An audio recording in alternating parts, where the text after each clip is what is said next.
I think that this crisis highlights more than anything how important it is to get healthcare to every single American. We wish we could stay open longer and whatnot, and it's just not sustainable without funding from the province. In the outreach spots that we do have, there have been so few people outside that it's made it almost impossible to find people and connect. Small community grassroots nonprofit with a small budget, a worldwide shortage on ways to protect yourself and your participants. There's not a whole lot you can really do. It always seems like, okay, well, there's a problem in Toronto and there's a problem in Vancouver, but anywhere else, it's just not that bad. But when we know it's, one death is too many. This is really a time when we need to be going out and finding our clients. There is no way that we'll be prepared for something like this in the future unless we're really taking the effort to take care of the health of every single person in this country. But it's tricky when you run a program that prides itself on extreme anonymity and confidentiality. And there's folks who have power to do that, and they're making choices. And the choice is not to care about the health and the lives of our participants, that's for sure.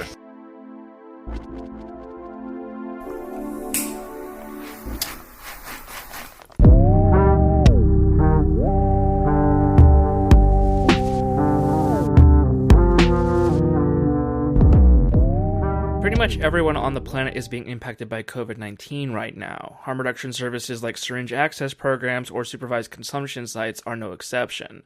But for some people, these services are not just their lifeline, they're the only healthcare they receive, period. And when hospitals and doctors' offices are already stretched thin, it can lead to a lot of potentially dangerous situations. I'm Troy Farah, and you're listening to Narcotica. We're introducing a new miniseries called Hotspots, where we're going to call up people in harm reduction across the country and ask them how coronavirus has impacted their services and the people they help. This will consist of 3 shorter segments which equal a full episode.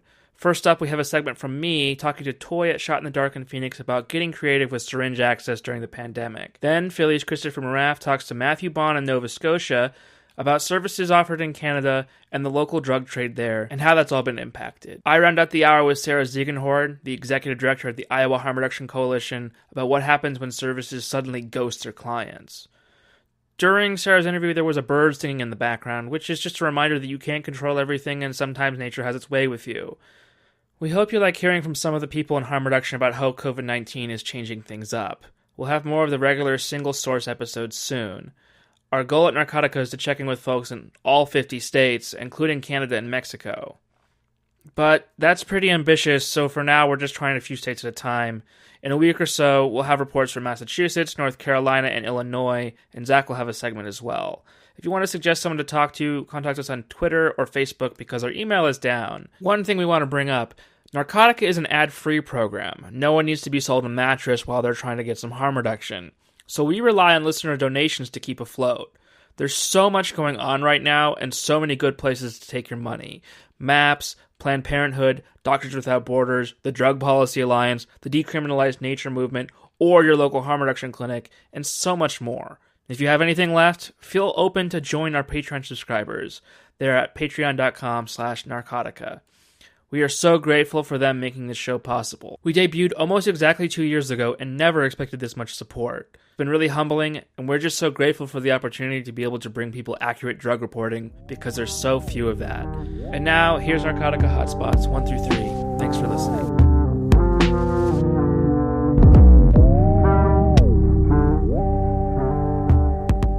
With us on the show today is Thoi, a community organizer and second-generation immigrant born and raised in Phoenix. Thoi has shared his passion for problem-solving and developing leadership through collaboration and discussion over the last decade, seeking to create a positive impact for his neighbors. In the interest of full disclosure, I should mention that Thoi and I used to volunteer together for Shot in the Dark in Phoenix, a syringe access program that was sort of not official.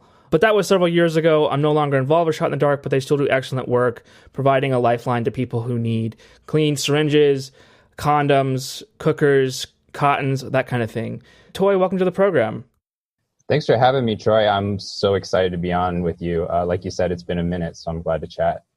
So can you describe a little bit of what harm reduction services Shot in the Dark offers? So at Shot in the Dark, our main focus is syringe services, of course, but we also, do safer sex. We do some small sex worker outreach.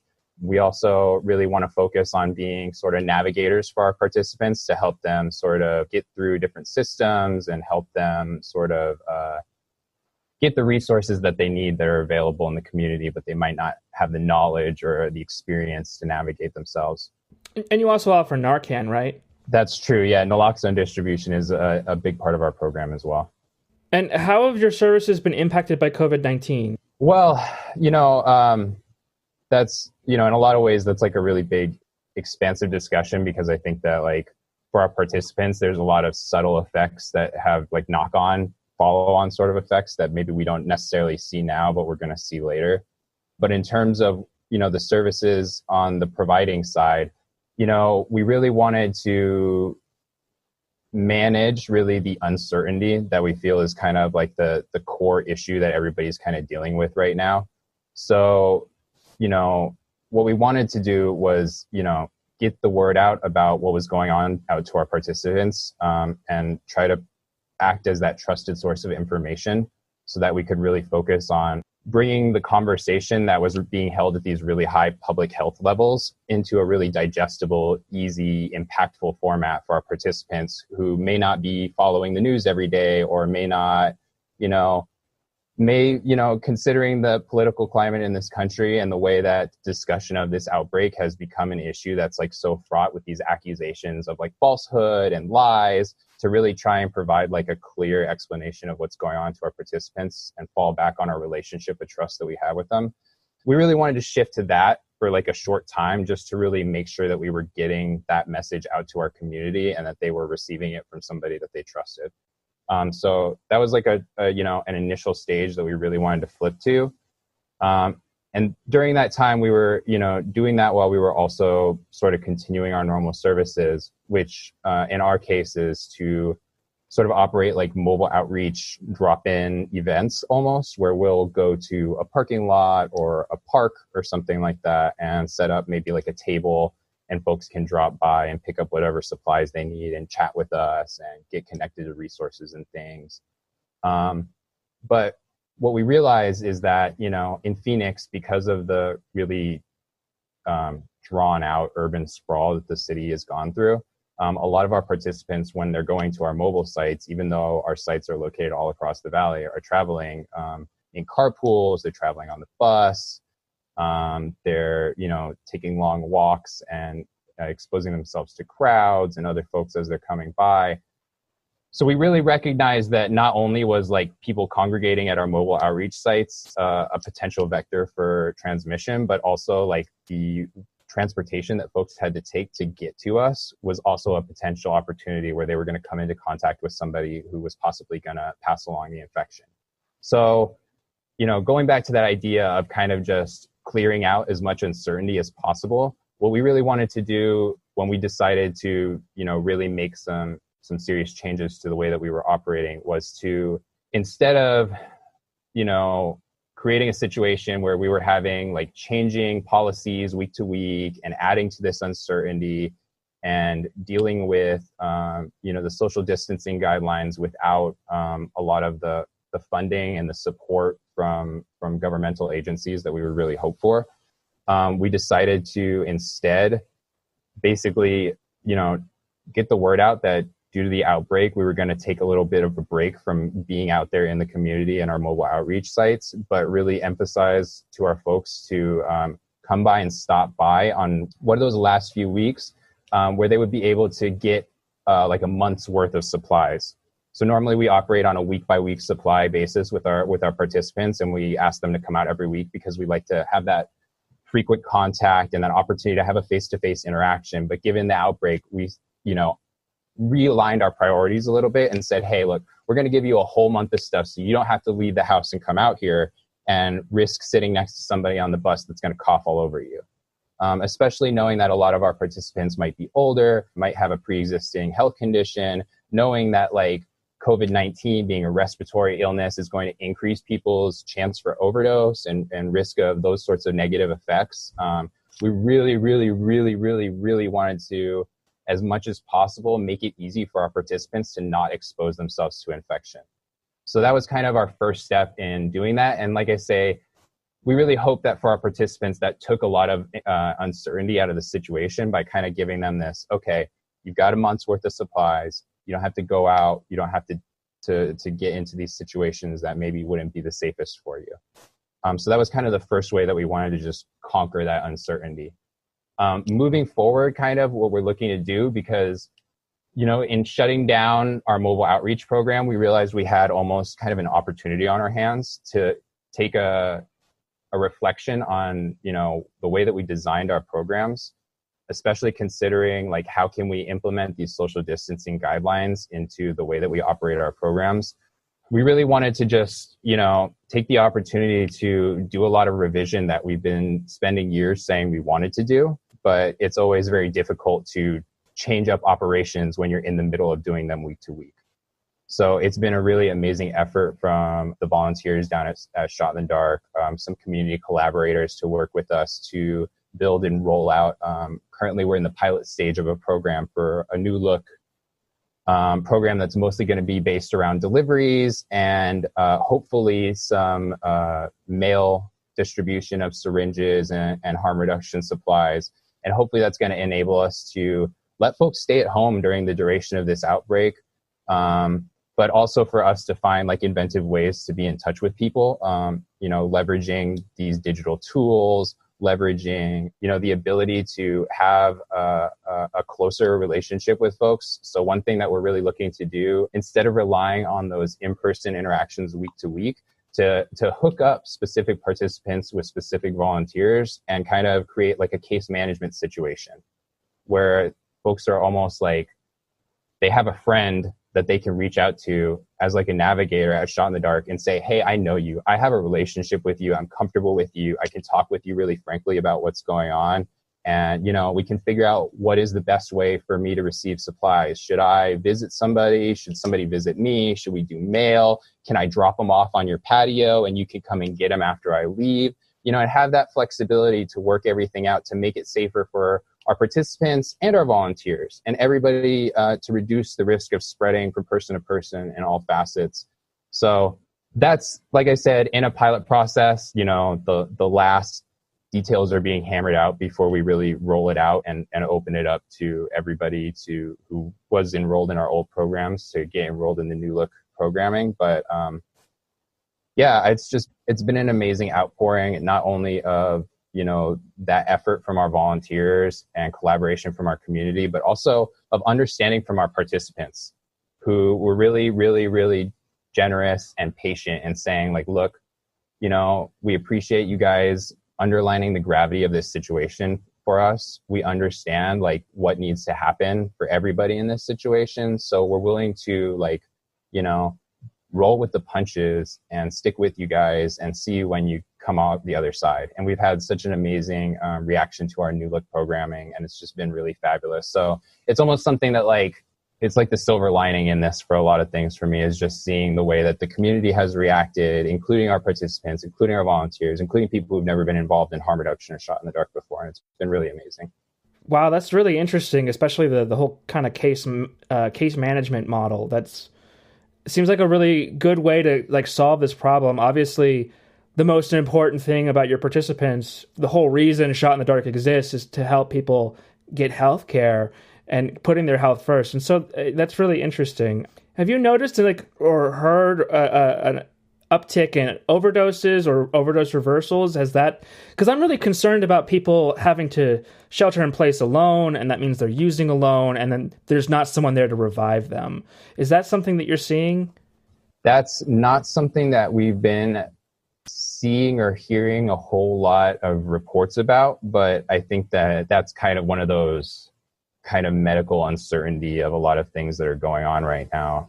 You know, if somebody passes away alone in their house, it's going to be really hard to tell if they died of pneumonia or of an overdose, because those have like very similar kind of, you know, it's a lack of oxygen at the end of the day, you know? Right. So I can't say that I've heard anything personally. I know that I'm kind of like you, I'm waiting on tenterhooks almost to see like the stats that come out of this, but I haven't heard any personal reports of anything like that. No.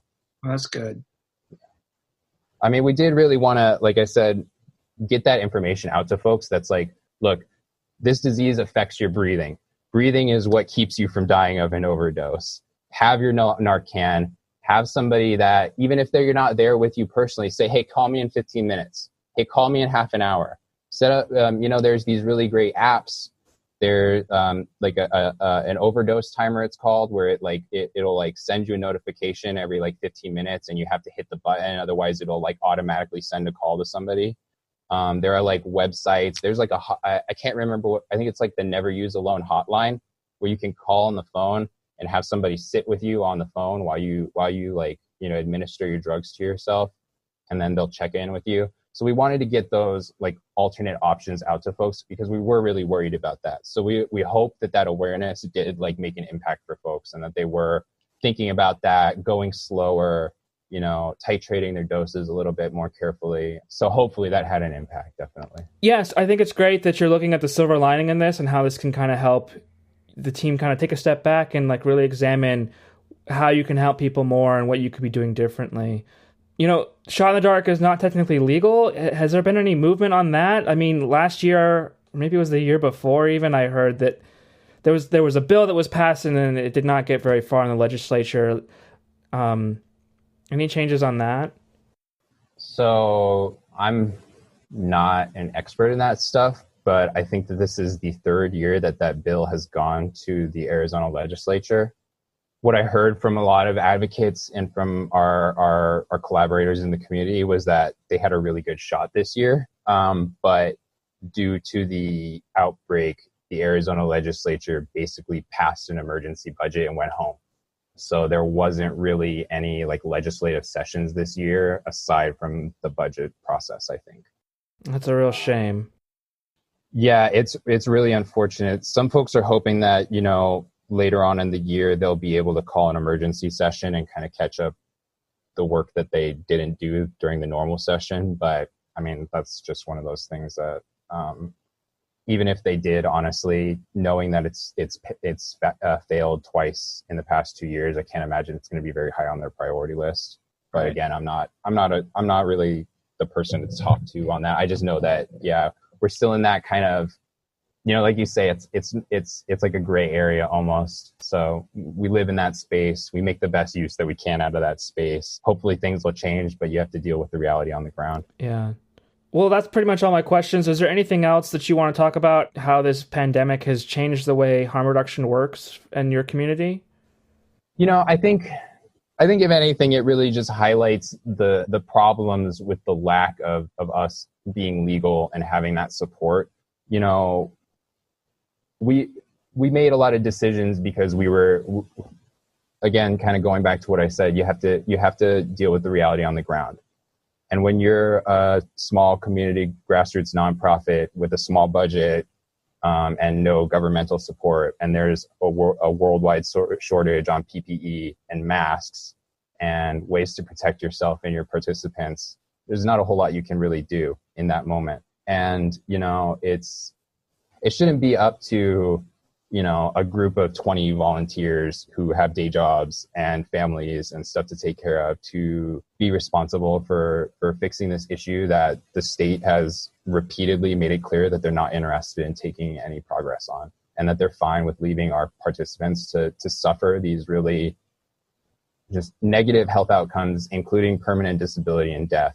And I think that this crisis highlights more than anything how important it is to get healthcare and the health services that folks need for their lifestyle, no matter what that lifestyle is, to every single American. Because there's no way that we'll be prepared for something like this in the future unless we're really taking the effort to take care of the health of every single person in this country. You're asking for trouble by basically saying to a whole section of the population, I don't like what you do, so I'm not going to help take care of you. You're really putting yourself at risk, and you're putting the rest of the community at risk. And, like I say, there's so much more that could have been done if the right people were trying to do the right things. And there's folks who have power to do that, and they're making choices. And the choice is not to care about the health and the lives of our participants. That's for sure. Yeah. First of all, I absolutely agree with everything you just said. And I just really want to emphasize to people that, right now, on a global level, we're in crisis, but so many of our communities were already in crisis long before this even happened. And I am optimistic, maybe naively so, but I really do want to see some outcome from all of this that's ultimately positive. And I feel like finally enough people are paying attention to the needs of what we need for this. Just to use an example, like HIV spread from syringes being shared or something like that. We think of that as just being something in this community of people who use syringes, but if that community is not separate from us. You know, an HIV outbreak in a community of drug users is an HIV outbreak in the entire community. Like, it puts everybody at risk. I definitely hope that this whole crisis, the coronavirus pandemic, is going to make it so that people invest more in public health, and especially in harm reduction for people who are, you know, on some of the lowest tiers of our society. So I am trying to be optimistic and see that, you know, that we're going to get through this. The harm reduction community really knows how to handle crisis already, and that hopefully that can translate to some longer lasting positive change. Definitely. 100%. All right. Well, that's it. So thank you so much for coming on the show. Of course. Thank you for having me. It's been really great to talk with you and have an opportunity to share what's going on here at Phoenix, because a lot more people need to know. Yeah. All right. We'll talk to you soon. Sounds good, man. Thank you.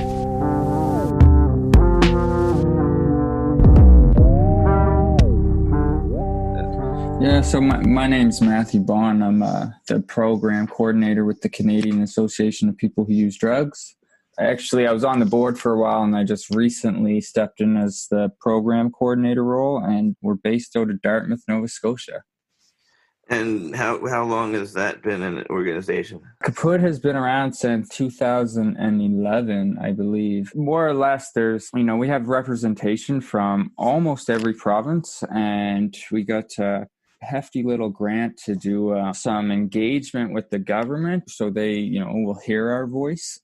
So that's like one part of the grant, and then we also review documents, having a pan-Canadian approach to things. So if it's got anything to do with drug policy, harm reduction, safe supply, opioid agonist therapy, really anything you could think of, we'll reach out to an organization, ask them if we can review their documents. We give them a full kind of review from each province. And that's just kind of two of the things that came to my mind. But, especially in the time of COVID. Are you doing outreach? Do you distribute in the lockdown? Do you work like that on the street level? Or how does that work out? Or are there different organizations that do that?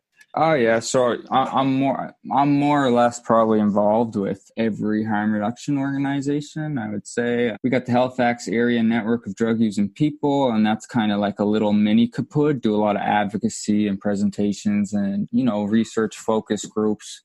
We got a grant through Hand Up to do prison outreach. It's called PALS, Peers Assisting and Lending Support, and we're focusing on provincial institutions because we saw a huge gap, right? Like, people get out of provincial jail with a bus ticket and pretty much good luck. And we know the rates of overdose for someone getting out of jail are very high. They don't even start people on methadone in provincial jails, which is insane.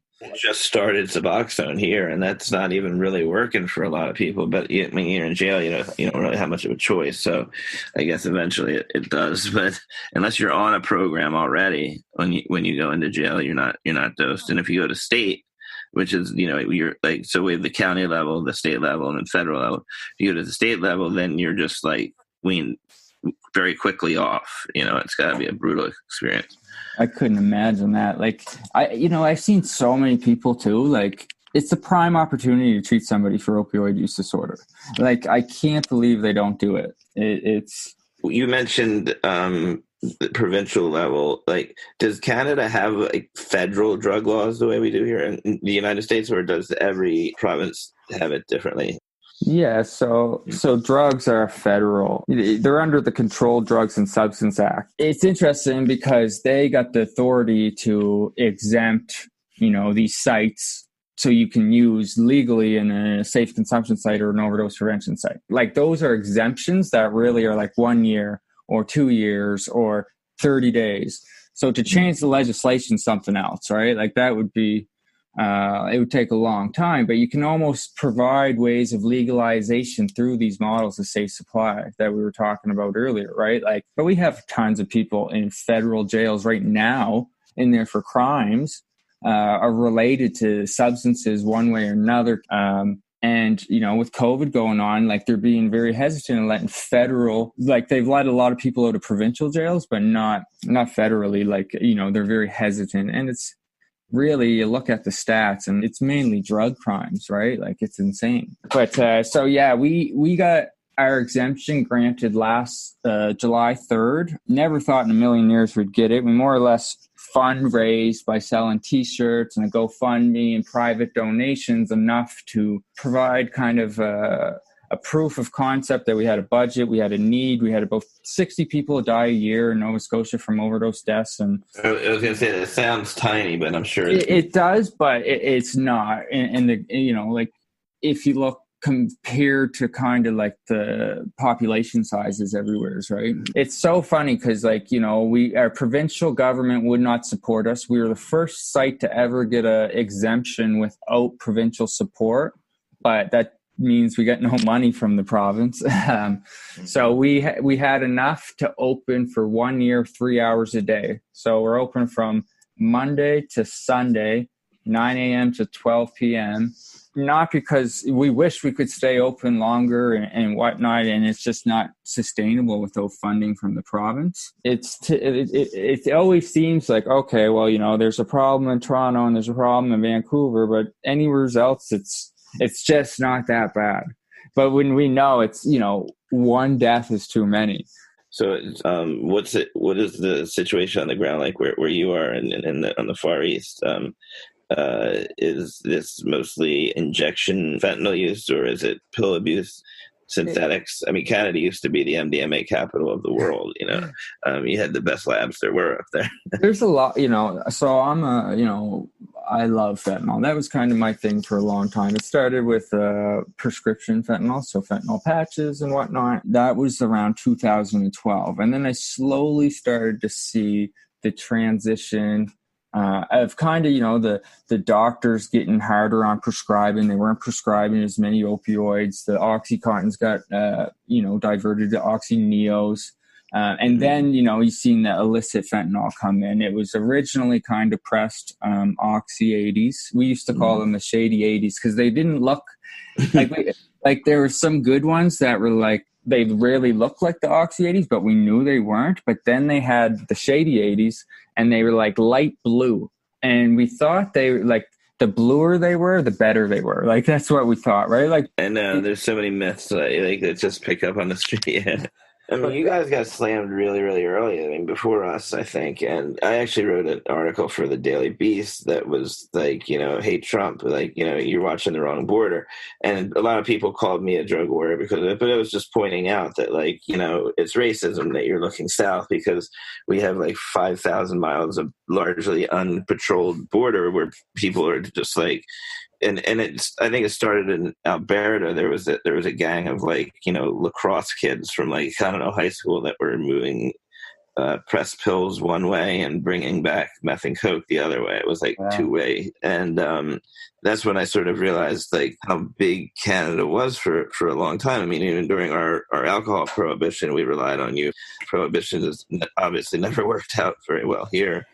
That's a good question. And I'm lucky on the East Coast, we haven't been hit Vancouver or Toronto. But just to back to your point about the borders, I find that very interesting because it's so true, right? And that's kind of the privilege of being a white Canadian, I guess, right? They're going back and forth. And like you said, you nailed it. They don't really look at those borders in a sense of going into the States, right? I think they more think that it's going up into Canada. Mm-hmm. I don't know too much about it, but I know that those border cities are packed, right? You look at Windsor, Ontario, and Toronto, it's a big conduit too. The Windsor, Ontario, whatever that corridor is. That the one by Detroit? Yeah, exactly. Yeah. So how has this pandemic, I don't know what the pandemic's been like in Halifax, but how has it generally in Canada changed, either the political will to go through with things like overdose prevention sites or the work on the ground? Yeah, because we have exemptions, right? So Health Canada has issued 2 exemptions, one to pharmacists allowing them to renew, refill, and transfer prescriptions. So more or less, if you're a drug user and you're on methadone, you can't see your doctor, but you've already been on it, you can go to your pharmacist and they can refill it for you, which is huge and provides a real kind of, person first kind of approach to dealing with OAT. A lot of people got carries, not everybody does. But, I think that a lot of doctors are looking at the way things are done differently. And also, with the whole overdose prevention sites and safe consumption sites, the federal government actually allowed each provincial ministry to exempt each province. So they have the power now. Before, you had to go to the feds. Now you can go to your province and say, look, this is a COVID isolation unit, and we know a bunch of people are using. We're going to set up a site and make it safe, and they can say yes or no. Places where you don't have sites, it's, and you don't have provincial support, doesn't really do that much for them, but at least it sets some precedent that it's there. And they can do it. And that's good until September 30th. And who knows, it could get extended, so that's, one kind of response, and we have one of our homeless shelters that's moved into the Marriott, a hotel. They have like a whole floor. That's funny. They did. I think it was the Marriott they were using down here too. But they're only doing it here with people that are actually tested and come up positive, basically. So we still have a pretty large transient population in a very, very small section because, like, police activity. Ironically, the reformist DA, Larry Krasner, who is not charging for a lot of these drug crimes, like the police have sort of like used alternate means of kind of fucking with people, and it's like moving them off of the little blocks, pushing them onto the main thoroughfares where they're injecting in public, and it's just been like sort of a government that's not communicating with each other very well, The Department of Health doesn't know what, the mayor's office is going to say. And then you've got police that are sort of district controlled, like there's only so much that the chief of police here can do. It's really like a command level at district level that policy is made, It seems like it's probably a more strategic approach than here in Canada, and that's probably due to like, state legislation and all that bureaucratic kind of stuff. Oh, it's machine politics. We're like one of the oldest machine. Yeah, Chicago. Some of these old cities, they're still run by the council. What used to be ward leaders. You can't get a thing done without their support. But all right, thanks for the call. It was good talking to you, man. Yes, you too, man. I appreciate it.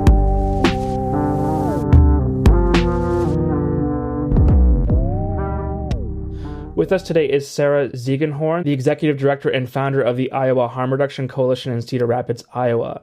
Founded in 2016, the HRRC offers healthcare and social services, advocacy and community organizing, and training and education for people who use drugs. Sarah, welcome to the show.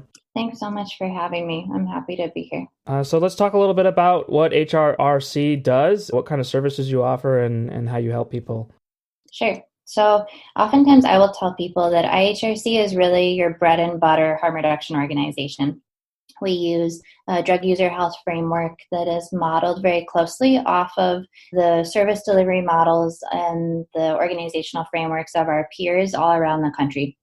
And so our work looks very much like the work of probably the harm reduction organization nearest to you, if you happen to live in a state that does have an organization that does this type of work. Our work is divided into 3 different domains. I like to think of them as buckets. And so in one bucket, we do policy work. We write and develop public policy that we think will improve the lives of people who use drugs. In our second bucket, number 2, we provide training and education. So a lot of fairly boring nonprofit type of work, like technical assistance, training service providers around our state to administer naloxone, or at least know how to administer it should they witness an overdose. And then finally, the thing that we are most known for, and really going back to what I said, is sort of the bread and butter of what we do and of what many harm reduction orgs do, is that we operate a program that focuses primarily on infectious disease and overdose prevention, specifically offering people naloxone, overdose prevention counseling and education training to help people create plans and opportunities for what they will do and how things will happen if they are to witness an overdose or experience one themselves. And then in that same vein, work with people pretty closely to offer patient navigation services that help people to connect with rapid access to medication-assisted treatment, or MAPT, so things like buprenorphine or Suboxone. So that's sort of our program in a nutshell. So how have things been changed? How have your services been impacted by COVID-19? COVID-19 has impacted the services that we provide in a couple of different ways, but it seems to have ebbed and flowed quite a bit, and things change on a day-to-day, week-to-week basis. It seems like with how people are responding to the pandemic. Probably the biggest concern that we have right now is the way that it has changed the mail speed. And we've had no ability to anticipate how long it will take us to get new shipments of supplies. So where we typically have an idea of how long things might take, right now we've been out of a number of critical supplies for about a week. And that's something that's never happened to us before. So sort of panicked with trying to figure out how to get this one essential supply that's really basic to everything that we do. Immediately in March, we made a number of quick changes to make sure that it would be relatively safe for participants and our staff and volunteers to continue engaging in the service. And probably the most bizarre change is that we no longer are able to allow people to come and hang out and spend time in our drop-in center. We operate our office out of a really sweet little brick cottage in Cedar Rapids.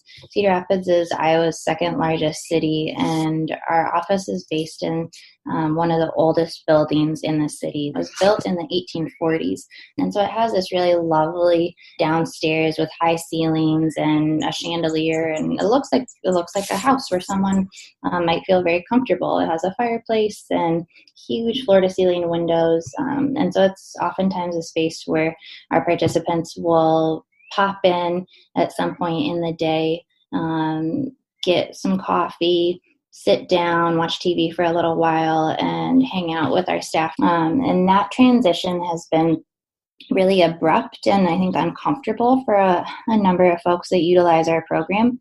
So much to the point so that some participants will try to sneak in and run past the signage that says don't go upstairs and sprint through our doors just so that they can try to get through without being noticed quickly enough that they can come upstairs into the building and hang out with whoever they want to hang out with.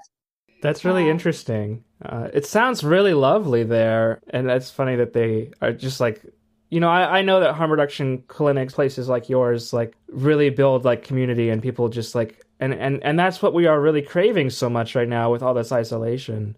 Can we talk about this story you posted on Twitter about an underground syringe exchange that ghosted their clients and abruptly shut down without announcing their closure? What happened there? Sure. So this is a story that I have heard secondhand. And I have not, unfortunately, I have not been able to speak with anybody who was directly involved in the leadership of the program. So spoke just with one of their main volunteers and with one of their clients as well. I did reach out to them, to the program's founders and their leadership, and ask if they'd like to set up a time to talk with me about a plan of action so that their clients could get services, and after they had disappeared and sort of dropped off the face of the earth, that there might be an opportunity to sort of salvage some of the relationships they had built. So essentially what had happened was in August of 2018, sometime around there, maybe a little bit before, there was a training that happened in their town where they learned some skills, and I was the trainer, and the skills they learned were about naloxone administration and safe injection. And it was meant to be sort of a startup conversation to try to help organize all the different groups in this community who were really, really excited about the idea of starting a harm reduction organization and of doing syringe exchange, but independently didn't know enough people to help get something like that off the ground. And so my thought was, aha, all of these people have come to me and told me that this is their desire. I'm going to go and put them all in one room, and they can get to know each other over time and see what they can build. But the group that took off very quickly, and not necessarily while pursuing a lot of partnership with the people in the community that had a lot of intense experiences related to substance use or overdose and the death of loved ones. And so there was sort of a faction of community members who worked in the methadone clinic as nursing staff, had lost children to overdose, or people that practiced moderation in their own lives with their own substance use, and were seen really as the community experts. But so this sort of separate group of individuals who were faculty from one of the local colleges decided that they would kind of go gangbusters and get this program off the ground themselves. And so what I think they did not realize was, one, just how hard it is to run a harm reduction program, especially in a red state, especially in a state where it's illegal, and especially in a state where there is no funding that's going to be made available to you. And it puts you really only at the mercy of a couple of private funders working at the national level. The resources were really limited, and sort of, in some ways, maybe they were doomed from the start in a lot of ways, without sort of really being able to grasp the reality of what they were heading into. And that's, that's unfortunate, because a lot of people want to do good things in the world. And syringe exchange is not rocket science, it's not the same thing as going out and practicing medicine or deciding you're going to build a rocket to literally go into outer space. So it would make sense that reasonable, intelligent people would think, I can go ahead and start this and get it going. But there's so much that is complicated and that is challenging. And I think without mentorship in the community and without connections to other harm reductionists, people can get really lost and really confused and really in over their heads pretty deep. And I think that's one reason why people in harm reduction talk about their colleagues and their mentors and the people they work with as their family, and as people that make up some of the closest relationships in their lives, is because it's an incredibly difficult field to work in. And so people hold each other really tight and try to keep each other close and supported so that they can learn from one another. And so unfortunately for this group, that wasn't the type of relationship that they were looking for with other people in the field. And so sort of flash forward, I guess, now about a year and a half later, and they had set up a small program. So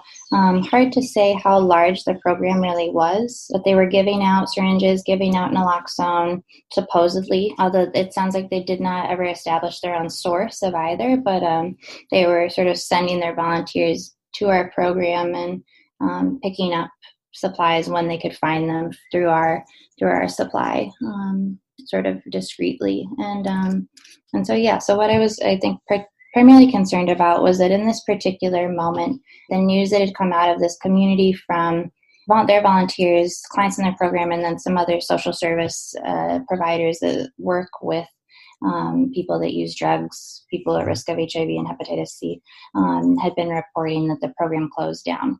And suddenly, people were not receiving responses back, and that their hotline calls or their text messages were sort of going unanswered, and that they did indeed have supplies in their possession and resources to give to people. But from the story that has been told is that it sounds like they got too tired and overwhelmed with the need to balance their personal life, their health, their families, their careers, and their well-being, especially in this moment during the pandemic, and sort of one by one had backed out of the day-to-day operation of the program. until there was sort of nobody left to keep anybody else accountable. And it just So stopped. just to kind of sum up for everybody, like, they were offering these services, but suddenly stopped, didn't really tell anybody, and left a bunch of people hanging. Yep, that is a very fair assessment to put it. And still no one has heard from them? To the best of my knowledge, the message that I got from a volunteer in the program was that he had run into a person that founded the program on the street, and he had been trying to connect with him for some time, and he ran into this person outside of his home, and he said that when he ran into this gentleman, he was able to obtain confirmation that the program was in fact shut down, and that they were going to transfer their supplies to this particular person and just give him their leftovers so that he could theoretically bring them to our program so that we could distribute them in the other towns where we work. Yeah, well, that's unfortunate that you can't sometimes communicate to your participants that, hey, we're not going to be offering this service anymore that you kind of rely on. Especially, like, there's so much misinformation going on around about the virus and everything, and there's a lot of uncertainty and fear. We don't need to add to it, I guess. Yeah. And so my biggest concern is that this particular community is probably one of the toughest places in Iowa to live if you're a person that uses drugs. I have no real way of measuring that. It just aside from knowing that the relationships people have with law enforcement in the community are challenging.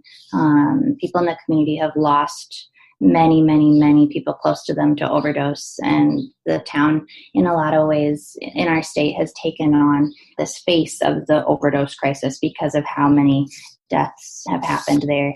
And then in many ways, it's a place where I've been really struck when I've gone there, especially before any services were really created, or even a while after theirs had been. But with the desperation that people would approach you when they heard you might have access to syringes or you might have naloxone. I was really unfamiliar with people sort of rushing me to try to give me their girlfriend's cell phone number so that she could get her mom in contact with me so that I could get their whole neighborhood hooked up with Narcan. And so just that intensity of insisting on a need for contact and kind of being chased around is really frantic. And so I think in that community, in that particular experience, was doing some research on the needs in that community for harm reduction services, and really struck by the level of desire there and like deep hunger and need for free Narcan and easily accessible Narcan was really devastated by the fact that a group of people could sort of continue or begin to build trust and then just take it all away. Wow, that's really unfortunate, kind of tragic. Yeah, I think it is. I think for people that work with people who use drugs, people who do sex work, and all sorts of folks who are living outside of what some people might describe as like the mainstream, people have these really intense legacies, in some cases of trauma and of very violent acts that confirm to them a sense of marginalization in some ways. And when people get into harm reduction work, it's sort of with a desire to not commit any of those types of harm. But it's sort of ironic then, in the sense that the people who are creating the service that's meant to be the one place where people get their health care, where people feel they have trusting relationships and support and connection, that's really the place that ends up confirming to people that you really don't have any value, because we're just going to disappear and terminate our relationship with you without any kind of any care or plan or thought to what this might cause to happen in your life. Yeah, and the virus is like upending so much about our lives, but the least you could do is like tell people that you're going to be ending the services. And I don't know the whole story. I have to talk to them so I don't want to be too critical, but it's just unfortunate that this is happening in the middle of the pandemic. Is there anything else you want to talk about related to this topic? Harm reduction services in the middle of viral outbreak?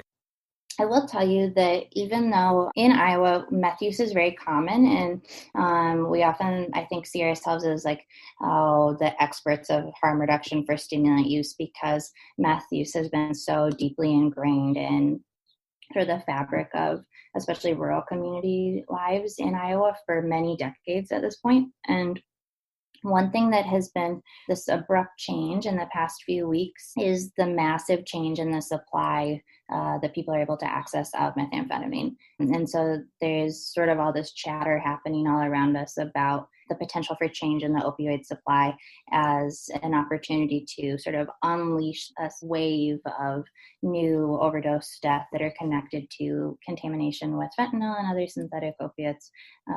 But with meth, there's not really a discussion that's analogous to that. And maybe for some for good reason, because people are not dying in mass for this reason. But what we've seen happen here is a sudden change in the quality of the meth to the point where people are buying really large volumes and are able to do multiple grams of meth at a time and feel nothing happen to them. So for a point of reference, somebody that has a pretty regular meth use practice, they might use like a tenth of a gram, a quarter of a gram over the course of a day, perhaps.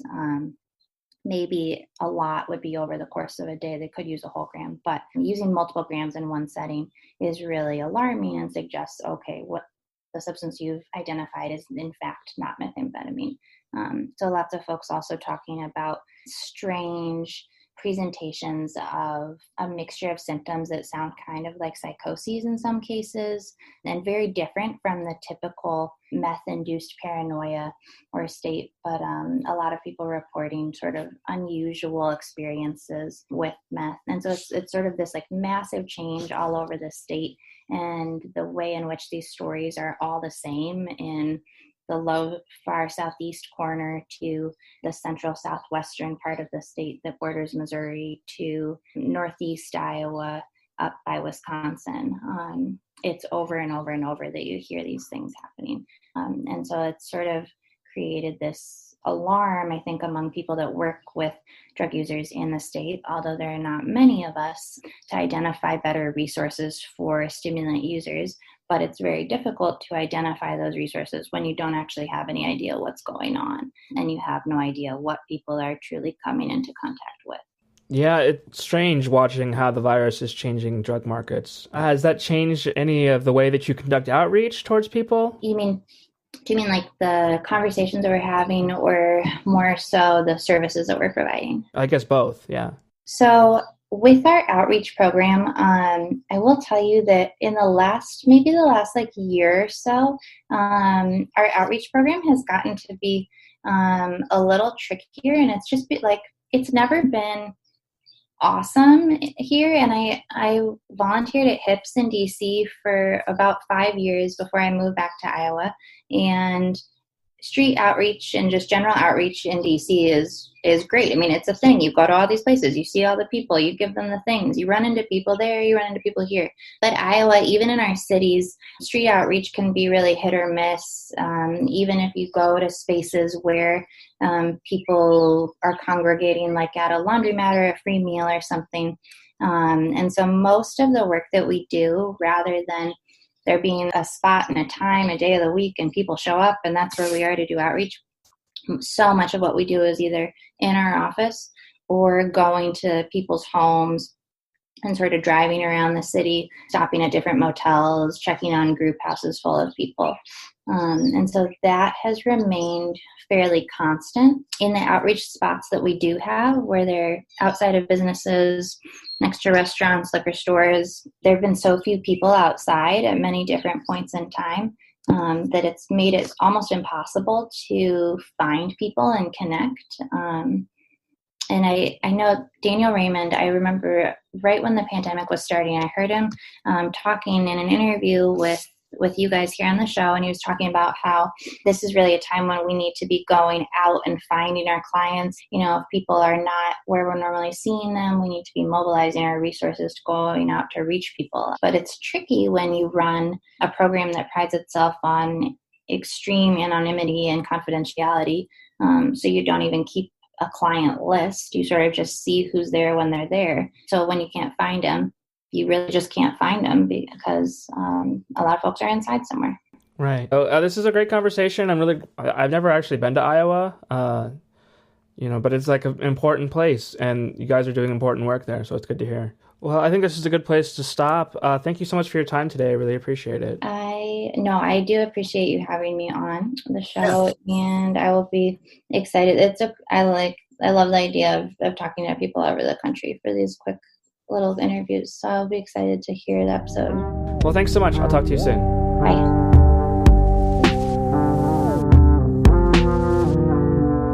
Thanks for listening to Narcotica. You can follow us on Twitter at NarcoCast. We're also on other social medias like Facebook and YouTube. Narcotica is an independent production by Christopher Moraff, Zachary Siegel, and Troy Farah. Our theme music is by Glass Boy. Additional music is by Mobius. And I'm your co-producer, Garrett. Be sure to follow us where you get your podcasts, and have a nice night, folks.